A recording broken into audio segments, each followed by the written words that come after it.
क्या है, वीवीटी। इसका नाम है वैलेंस, क्या नाम है, वैलेंस बॉन्ड थ्योरी। क्या नाम है, वैलेंस बॉन्ड थ्योरी। जरा सुनना मेरी बात को ध्यान से, ठीक है, क्या नाम है, ध्यान से एकदम सुनेंगे, ठीक है। तो देखो वैलेंस बॉन्ड थ्योरी में क्या होता है,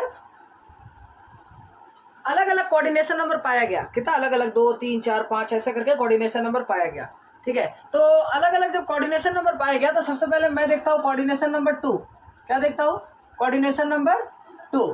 देखना ध्यान से, कोऑर्डिनेशन नंबर 2 होगा तो इसका मतलब ये है कि ये किसी 2 एटम से कनेक्टेड होगा। कितने एटम से 2 कनेक्टेड होगा, 2 एटम से। इसका मतलब कोई भी एक मेटल जो होगा वो 2 लिगेंड से कनेक्टेड होगा। कितने लिगेंड से कनेक्टेड होगा, 2 से। और जब 2 लिगेंड से कनेक्टेड होगा तो ऑलरेडी सी बात है कि इसका जो हाइब्रिडाइजेशन होगा वो क्या होगा, क्या होगा, हाइब्रिडाइजेशन। हाइब्रिडाइजेशन जो होगा वो sp होगा। कितना होगा, sp। इसमें जो ऑर्बिटल यूज होगा वो कौन कौन सा ऑर्बिटल यूज होगा, px, py, pz। क्या यूज होगा, px, py और pz, ठीक है। चलिए, इसके बाद जब कोऑर्डिनेशन नंबर 3 आता है तो कोऑर्डिनेशन नंबर 3 में जो हाइब्रिडाइजेशन हो जाएगा वो sp2 हो जाएगा, जिसमें क्या हो जाएगा, एक मेटल किसी 3 लिगेंड के साथ कनेक्टेड होगा। कितने लिगेंड से कनेक्टेड होगा, 3 से, ठीक है। अब इसमें जो ऑर्बिटल यूज होगा वो होगा px py और क्या होगा, py pz, और क्या होगा, px py pz, और क्या होगा, px pz। ये हम लोग का यूज होगा, ठीक है, कोऑर्डिनेशन नंबर 3 में। अब आते हैं कोऑर्डिनेशन नंबर 4 में। जब कोऑर्डिनेशन नंबर 4 होगा तो हमारे पास हाइब्रिडाइजेशन 2 तरह का आता है। पहला हाइब्रिडाइजेशन आता है sp3d और दूसरा आता है dsp3। क्या होता है, dsp3। 2 हाइब्रिडाइजेशन आएगा कोऑर्डिनेशन नंबर 4 में। dsp3 नहीं, dsp, रुक जाओ, सॉरी मिस्टेक हो गया, 1 सेकंड रुक जाओ। जब कोऑर्डिनेशन नंबर 4 होगा तो या हाइब्रिडाइजेशन sp3 होगा या फिर होगा dsp2। क्या होगा, dsp2।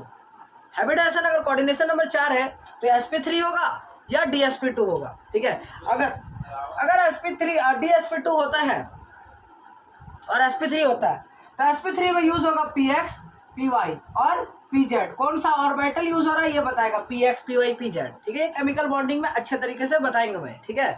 इसमें जो स्ट्रक्चर होगा, अब सुनो जरा सा, मैं स्ट्रक्चर तो लिखना भूल ही गया, मैं बता रहा हूँ। देखो यहाँ पर क्या हो जाएगा, मेटल जो हो जाएगा वो किसी 4 लिगेंड के साथ कनेक्टेड होगा। कितने लिगेंड से कनेक्टेड होगा, 4, ठीक है, 4 लिगेंड से कनेक्टेड होगा। 1 सेकंड रुक जाना, रुक जाओ। मेटल जो होगा वो 4 लिगेंड से कनेक्टेड होगा, तो ऊपर एक लिगेंड, इधर एक लिगेंड, इधर एक लिगेंड और एक यहाँ लिगेंड होगा, तो टोटल कितने लिगेंड से कनेक्टेड होगा, 4। अगर यहाँ पर sp3 हाइब्रिडाइजेशन आता है तो जो शेप होगा जो जिसको हम लोग ज्योमेट्री बोलते हैं, तो वो ज्योमेट्री क्या हो जाएगा, टेट्राहेड्रल हो जाएगा। क्या हो जाएगा, टेट्राहेड्रल हो जाएगा। क्या हो जाएगा, टेट्राहेड्रल, pz px, ठीक है, ये यूज होने वाला है, ठीक है। क्या होगा, देखो px py होगा, py pz होगा और क्या होगा, pz px हो जाएगा, ठीक है। यहाँ पर क्या हो जाएगा, मेटल जो होगा वो 4 लिगेंड से कनेक्टेड होगा, तो यहाँ पर जो हो जाएगा वो हो जाएगा स्क्वायर प्लेनर। कौन सा स्ट्रक्चर हो जाएगा, स्क्वायर प्लेनर, ठीक है। याद रखना, जब d2sp3 होगा तो स्क्वायर प्लेनर और जब sp3 होगा तो टेट्राहेड्रल। याद रहेगा सबको, आगे बढ़े। ये 4 लिगेंड से कनेक्टेड होगा तो किस तरह का स्ट्रक्चर बनेगा, स्क्वायर प्लेनर। क्लियर है आकाश, यहाँ तक कोई डाउट नहीं, आगे बढ़े। No sir. चलिए आइए आगे बढ़ता हुआ जल्दी से। कोऑर्डिनेशन नंबर 5 क्या आता है, कोऑर्डिनेशन नंबर, CN का मतलब है कोऑर्डिनेशन नंबर। अब आ गया कोऑर्डिनेशन नंबर 5, ठीक है। और हमको कहाँ तक पढ़ना है, कोऑर्डिनेशन नंबर 6 तक पढ़ना है। टोटली कोऑर्डिनेशन नंबर 6 मैं आज बता रहा हूँ, क्लास में एकदम आज धुआं हो जाएगा सवाल का, ठीक है। देखो जी, अगर कोऑर्डिनेशन नंबर 5 और कोऑर्डिनेशन नंबर 6 होता है तो सुनिएगा जरा ध्यान से। कोऑर्डिनेशन नंबर 5 में हो सकता है sp3d और क्या हो सकता है, dsp3, sp3d और dsp3, ठीक है। और अगर कोऑर्डिनेशन नंबर 6 होगा तो कोऑर्डिनेशन नंबर 6 में क्या हो जाएगा, sp3d2 और क्या हो जाएगा, d2sp3, ठीक है, d2sp3। सुनो जरा ध्यान से, अगर मैं देखूं तो कोऑर्डिनेशन नंबर 5 में क्या होगा जी, कोऑर्डिनेशन नंबर 5 में ऐसा कुछ होगा सर कि ऐसा कुछ होगा कि sp3d2 में क्या हो जाएगा, sp3d2 में जो हो जाता है वो हो जाता है tbp, मतलब हो जाएगा ट्राइगोनल बाय पिरामिड। क्या हो जाएगा? Trigonal bipyramid. क्या हो जाएगा? Trigonal bipyramid.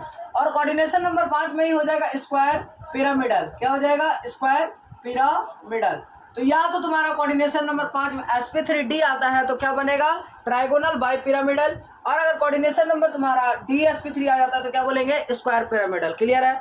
क्या बोलेंगे? Square pyramidal. तो देखो जरा, स्क्वायर पिरामिडल का मतलब है कि मेटल ऐसा होगा, 4 लिगेंड तुम्हारा स्क्वायर में होगा, 1 लिगेंड ऊपर बना होगा, तो इसको क्या बोलेंगे? एक पिरामिड बन रहा है by the help of square. इसको कौन सा पिरामिड बोलेंगे? Square pyramidal. ठीक है। और अगर मान लो ट्राइगोनल बाय पिरामिडल का मतलब है 2 पिरामिड बनेगा और किसके हेल्प से बनेगा? एक ट्रायंगल के हेल्प से। तो मतलब 3 लिगेंड ट्रायंगल शेप में होगा, 1 लिगेंड ऊपर होगा, दूसरा लिगेंड नीचे होगा। तो यहाँ पर क्या शेप बन रहा है? Trigonal bye pyramidal.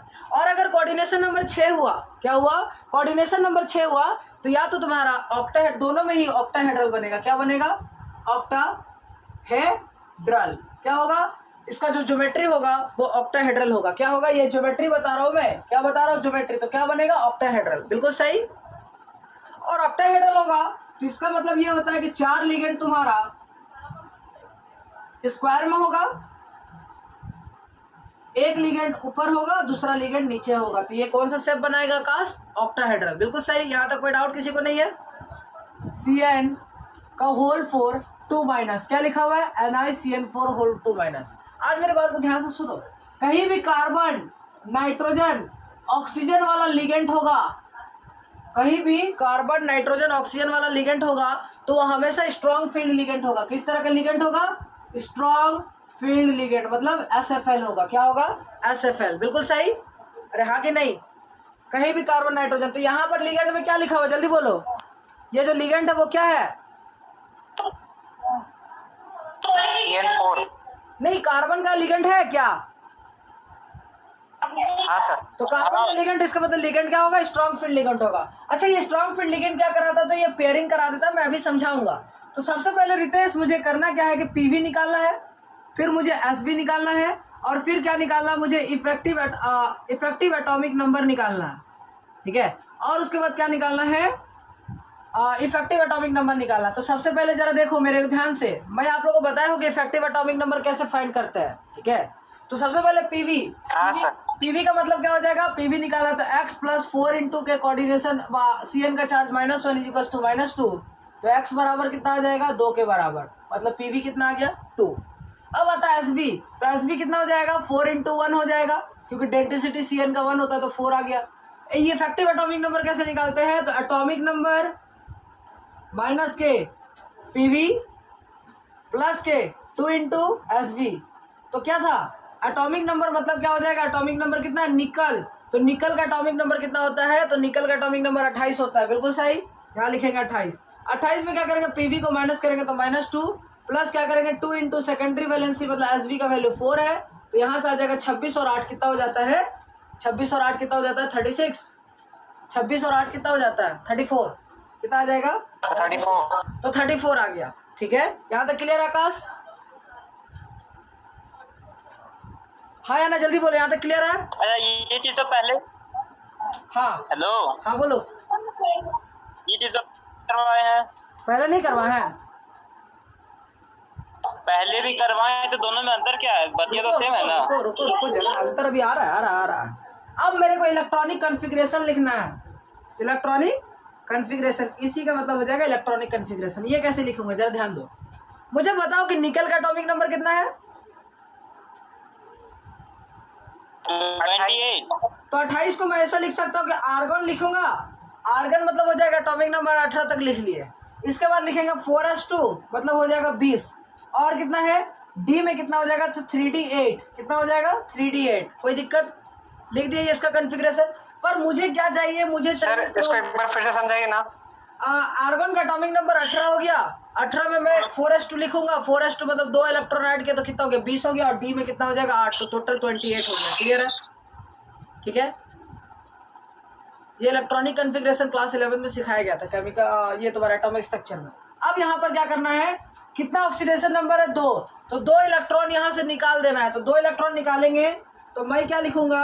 आर्गन, और 2 इलेक्ट्रॉन निकल जाएगा तो यहाँ से हो जाएगा 3d8 बच जाएगा। कितना बच जाएगा? 3d8। कोई दिक्कत यहाँ तक? 3D में कितना इलेक्ट्रॉन बच जाएगा 8, बिल्कुल सही।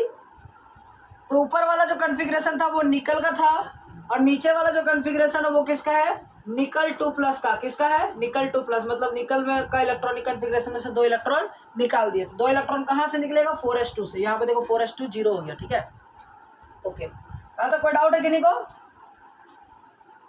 No sir. नहीं अब यहाँ पर देखो मैं ऑर्बिटल यूज करूंगा, ऑर्बिटल यूज करूंगा, ठीक है, रुक जाओ एक सेकेंड। मैं ऑर्बिटल यूज करूंगा, देखो ऑर्बिटल यूज कर रहे हैं, जरा ध्यान से समझना। मैं यहाँ पर यूज करूंगा सबसे पहले एक बड़ा ऑर्बिटल, फिर उससे छोटा ऑर्बिटल और फिर उससे छोटा ऑर्बिटल, ठीक है। तो सबसे पहले यहाँ बताओ कि ये जो लास्ट इलेक्ट्रॉन है वो कौन से ऑर्बिटल में है, डी 3D में। तो यहाँ पर जो ऑर्बिटल यूज करेंगे वो सबसे पहला डी ऑर्बिटल यूज करेंगे, ठीक है। कौन सा ऑर्बिटल यूज करेंगे, डी। उसके बाद जो यूज करेंगे वो एस यूज करेंगे और उसके बाद जो यूज करेंगे वो पी यूज करेंगे। यही सीक्वेंस होगा, डी एस पी। क्या हो जाएगा, डी एस पी, ऐसा हो जाएगा। अब जो डी में कितना डब्बा होता है, तो सबको पता है कि डी वाला जो ऑर्बिटल होता है उसमें कितना डब्बा होता है, टोटल 5। एस वाले में 1 डब्बा और पी वाले में कितना डब्बा होता है आकाश, 3। सबको पता है ना भाई, हाँ। अब यहाँ पर देखो डी में 8 इलेक्ट्रॉन है, तो according to the above principle क्या बोलता है कि एक इलेक्ट्रॉन एक इलेक्ट्रॉन एक इलेक्ट्रॉन एक इलेक्ट्रॉन एक इलेक्ट्रॉन पुट कर दिए, बस सब में 5-5 पुट हो गया, टोटल 8 पुट करना है। तो अब हमको इसको डबलिंग कराना होगा, 1 2 3। कोई दिक्कत, कोई डाउट, एनीवन? Yes sir. बोलो। पी ऑर्बिटल के बाद क्या आएगा, पी ऑर्बिटल के बाद फिर से डी आ जाएगा, ठीक है, ठीक है। अब आ जाएगा वहां पर पी के बाद आ जाएगा डी, 4D। कि डी में कितना इलेक्ट्रॉन पुट कर दिया, वो फॉर प्रिंसिपल के अकॉर्डिंग हम लोग इसमें 8 इलेक्ट्रॉन पुट कर दिए। अब आकाश मेरे को बताना कि ये जो लिगेंड है वो किस तरह का लिगेंड है, स्ट्रॉन्ग फील्ड लिगेंड है। स्ट्रॉन्ग, अगर स्ट्रॉन्ग फील्ड लिगेंड, इसका मतलब ये क्या करेगा, इलेक्ट्रॉन को यहाँ से उठा के यहाँ कर देगा, मतलब इलेक्ट्रॉन को पेयर कर देगा। जब इलेक्ट्रॉन पेयर हो जाएगा आकाश, तो यहाँ पर 5 ऑर्बिटल फिर से बनाएंगे, तो 1 2 3 4 5 6 और 7 8 हो जाएगा, बिल्कुल सही। ये ऑर्बिटल हो जाएगा खाली और ये ऑर्बिटल बाहर का खाली ही था और ये पी वाला भी ऑर्बिटल खाली था, बिल्कुल सही, कोई दिक्कत नहीं। No sir. अब जरा ध्यान से समझना, ये ऑर्बिटल खाली है। अब मेरे को बताओ यहाँ पर कितना लिगेंड प्रेजेंट है, हाउ मेनी लिगेंड प्रेजेंट है यार, 4। तो मुझे कितना डब्बा चाहिए, जितना लिगेंड होगा उतना डब्बा चाहिए। तो मैं पहला ये डब्बा लूंगा, तो पहला डब्बा का क्या नाम लिखूंगा, डी। दूसरा ये डब्बा लेंगे तो दूसरा डब्बा का क्या लिखेंगे, एस। और पी का कितना डब्बा चाहिए, तो 2 लिगेंड यहाँ फुल हो जाएगा, 2 यहाँ, तो कितना पी का 2। तो यहाँ पर क्या आ जाएगा, DsP2। क्या आ जाएगा, DsP2। कोई दिक्कत? No sir. अगर ये DsP2 है तो मेरे को एक बात बताना कि क्या है, ये DsP2 है। अच्छा DsP2 है तो इसका मतलब क्या हो जाएगा, ये किस तरह का कॉम्प्लेक्स हो जाएगा। तो अभी मैंने बताया था कि कोऑर्डिनेशन नंबर 4 में हाइब्रिडाइजेशन जो होगा वो या तो DsP2 होगा या तो sp3 होगा। अगर sp3 होता तो टेट्राहेड्रल और DsP2 होगा तो स्क्वायर प्लेनर। Square planar. इसका जो ज्योमेट्री पूछा जाएगा वो ज्योमेट्री क्या हो जाएगा, तो यहाँ पर जो ज्योमेट्री लिखेंगे वो लिखेंगे स्क्वायर प्लेनर। क्या लिखेंगे, स्क्वायर प्लेनर, बिल्कुल सही, स्क्वायर प्लेनर। अब आता है मुझे मैग्नेटिक नेचर निकालने के लिए। क्या निकालने के लिए आएगा, मैग्नेटिक नेचर। तो मैग्नेटिक नेचर निकालने के लिए क्या आएगा, अंडर रूट में होता है n+2। क्या होता है, अंडर रूट में n+2। n का मतलब होता है नंबर ऑफ अनपेयर्ड इलेक्ट्रॉन। क्या होगा, नंबर ऑफ अनपेयर्ड इलेक्ट्रॉन। तो how many unpaired electron present here, 0। तो यहाँ पर n के जगह पर रखेंगे 0, तो अंडर रूट में 0 0+2, तो ये आंसर ही पूरा 0 हो जाएगा।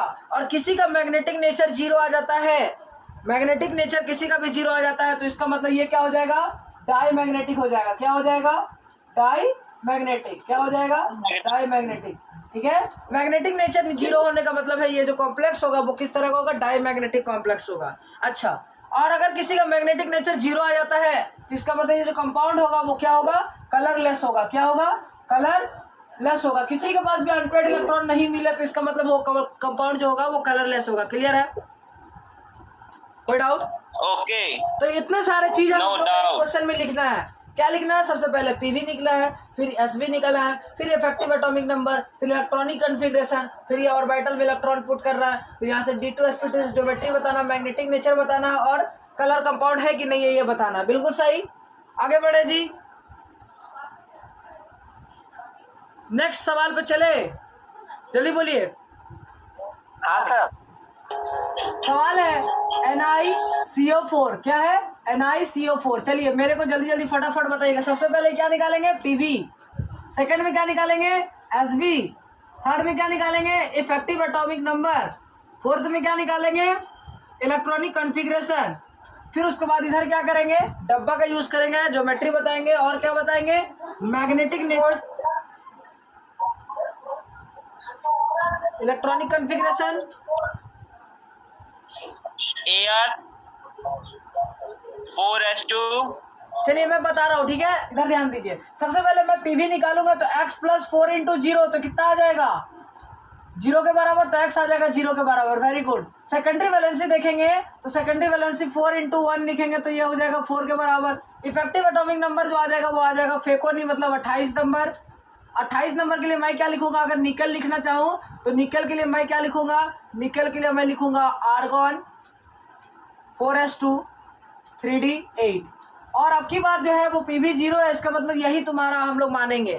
तो अब की बार जो हम ऑर्बिटल यूज करेंगे, अच्छा सॉरी, ये मैंने इलेक्ट्रॉनिक कॉन्फ़िगरेशन लिख दिया ना यहाँ पर इफेक्टिव एटॉमिक नंबर के जगह पे, सॉरी, ये इलेक्ट्रॉनिक कॉन्फ़िगरेशन है। आइए यहाँ क्या करेंगे?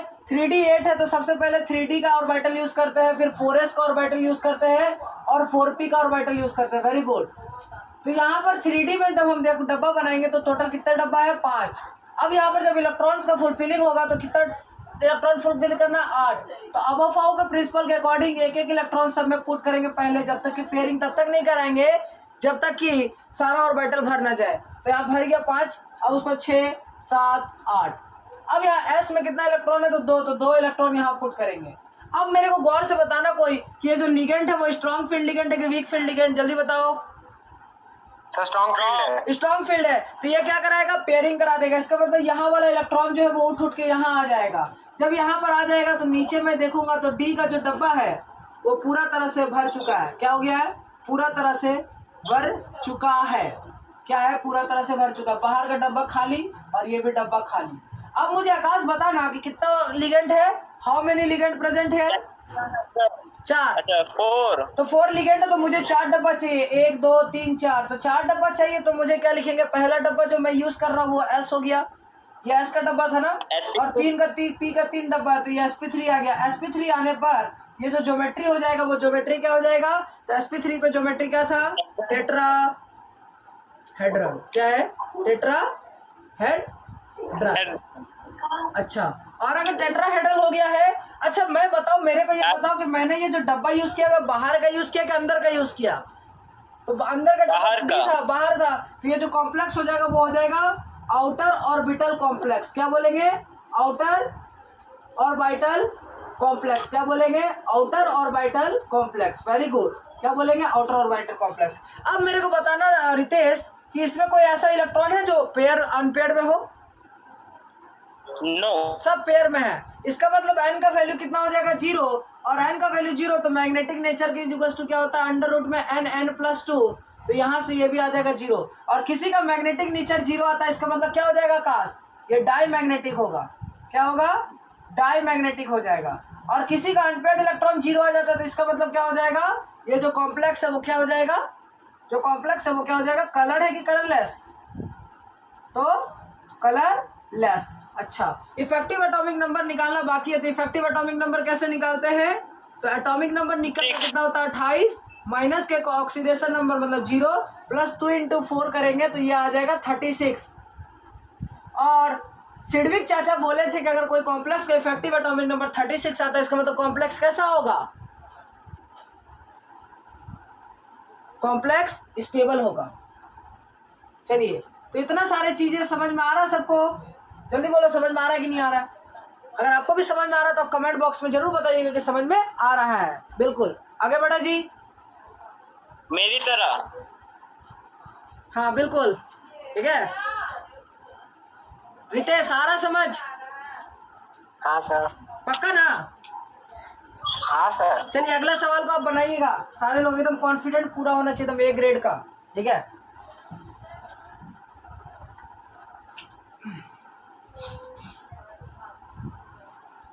जिन जिनको इंटीग्रेशन और डिफरेंशिएशन नहीं आता, मैं भी कल ऑनलाइन क्लास चलेगा इंटीग्रेशन और डिफरेंशिएशन का, ठीक है, फिजिक्स रिलेटेड, तो आप लोग भी मिस नहीं करिएगा। आई होप आप लोग भी आएंगे, क्योंकि कल मेरा सारा क्लास ऑफ है, मैंने स्पेशली कल फिजिक्स का ही क्लास रखा है,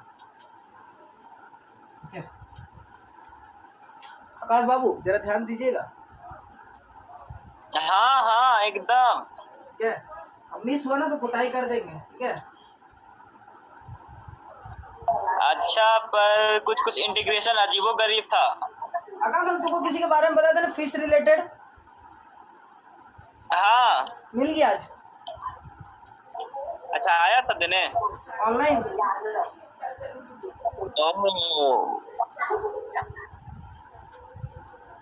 ठीक है, आज अचानक से ही आज हमको मैसेज किया था, आजकल लग थोड़ा सही। सरफेस हाँ सरफेस लेयर। हाँ हाँ वही वही।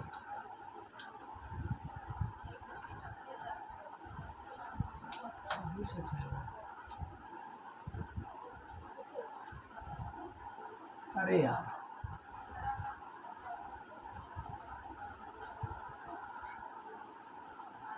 चलिए पीवी निकालेंगे तो पीवी कितना आएगा Ritesh? x plus 4 into Sir, minus two. 1 is to minus 2, तो x इज टू आ जाएगा 2। SV is equal to 4।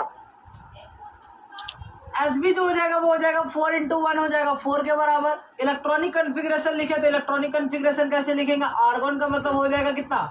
18, यहाँ लिखेगा 4s2 हो जाएगा 20, और निकल का एटॉमिक नंबर होता है 28। और खास बात यह है कि जितना 28 होता है लास्ट का जो नंबर है वो डी में इलेक्ट्रॉन होता है, तो डी में कितना हो जाएगा? 3d में हो जाएगा 8 इलेक्ट्रॉन। मुझे क्या करना है, ऑक्सीडेशन नंबर 2 है तो इसको 2 इलेक्ट्रॉन यहाँ से निकालना है, तो निकल 2 प्लस का कन्फिग्रेशन लिखेंगे आर्गन। यहाँ आर्गन लिखने के बाद क्या लिखेंगे? 4s2 में से 4s2 पूरा खत्म हो जाएगा, तो यहाँ बच जाएगा 3d 8। अब मैं यहाँ पर देखूँ तो यहाँ पर क्या बनाऊंगा? सबसे पहले जो ऑर्बिटल बनाएंगे वो ऑर्बिटल क्या है?